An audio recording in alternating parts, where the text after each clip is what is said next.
तर मिठाई म्हणलं ना की सगळ्यात जास्त मुलांना तर खूप आवडते. तर आज घरच्या घरी आपण फक्त अर्धा लिटर दुधापासून आज ही मिठाई बनवणार आहे.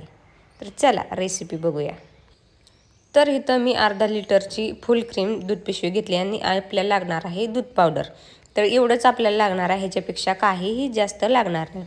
तर सगळ्यात अगोदर आपण ही दूध एका कढईमध्ये वतून घेऊया.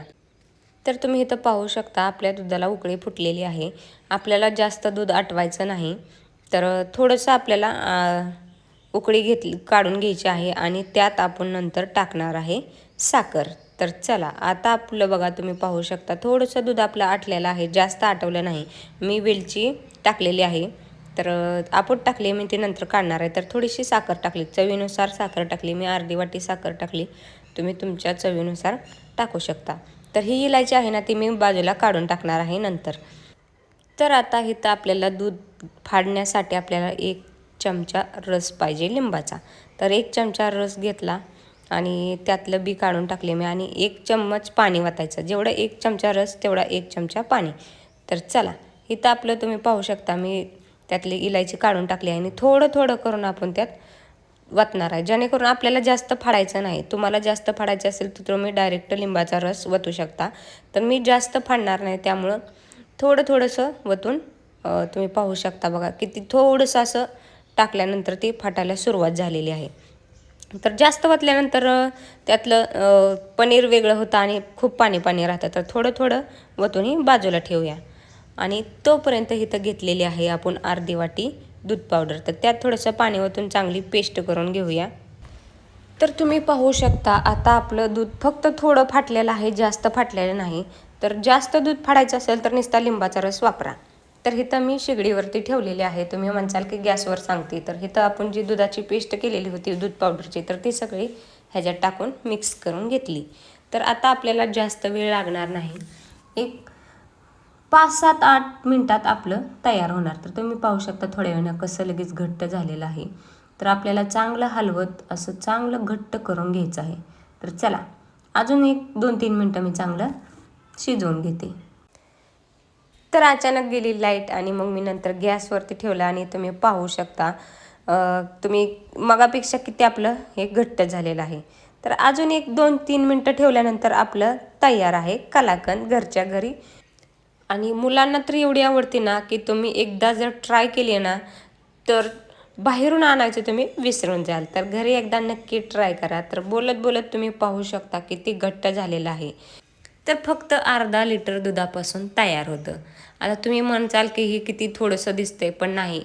आपल्या मुलांना 1-2 दिवस तर आपली मुलं खाऊ शकतात. तर असं बाहेरून आणण्यापेक्षा घरी आपण स्वतः करून दिल्यानंतर वेगळीच आनंद मिळतो. तर चला हे तर घट्ट झालेलं आहे आणि ह्याच्यात तूप वगैरे टाकायचं असेल तर टाकू शकता, पण माझ्या मुलांना तूप आवडत नाही त्यामुळे मी टाकलेलं नाही. तर चला एका डब्यामध्ये आपण ह्याला काढून घेऊ. तर असा ही माझ्या मुलांचा शाळेचा डब्बा आहे.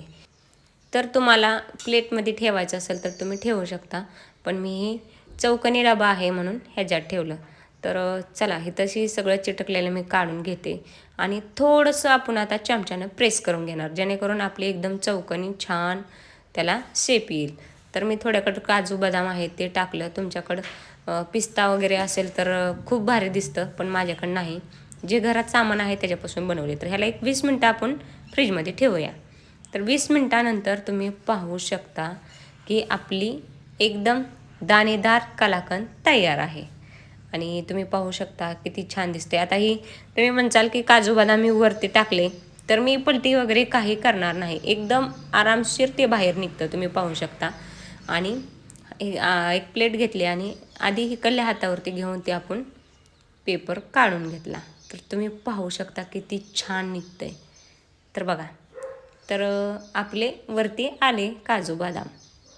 तर पिस्ता टाकल्यानंतर ना एवढा त्याला कलर छान येतं, पण माझ्याकडं नव्हता. तर चला छोट्या छोट्या शेपमध्ये आपण कापून घेऊया. तर मी इथं 2 कट मारले आणि मधून 1 कट मारणार आहे. तर फक्त 20 मिनटात आपली ही बर्फी कलाकंद एकदम तयार होते. तर तुम्ही पाहू शकता किती छान झालेली आहे आणि एक तोडून ही दावते तुम्ही बघा. तर कशाला बाहेरून मार्केटमधून आणायची, घरच्या घरी आपण अशी पौष्टिक असं आपल्या मुलांना करून खाऊ घालू शकतो आणि तेही फक्त अर्धा लिटर दुधापासून. तर चला, तुम्हाला माझी रेसिपी आवडली असेल तर लाईक करा, कमेंट करा आणि शेअर करायला विसरू नका. तोपर्यंत बाय बाय.